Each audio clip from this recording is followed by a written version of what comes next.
ঈশ্বর, তোমার নামে আমাকে পরিত্রাণ করো, তোমার পরাক্রমে আমার বিচার নিষ্পন্ন করো।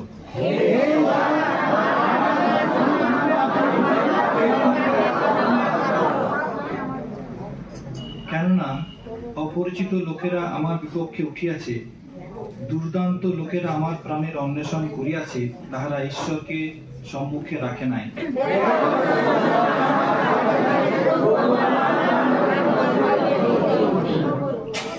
তিনি অমঙ্গল আমার গুপ্ত শত্রুদের কাছে ফিরাইয়া দিবেন।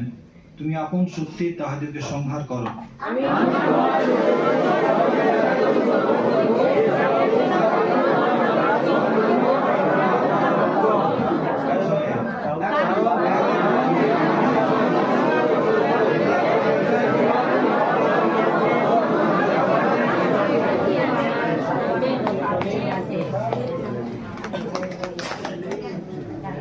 ঈশ্বরের বাক্য শ্রবণে আমাদের প্রতিদিন কাছে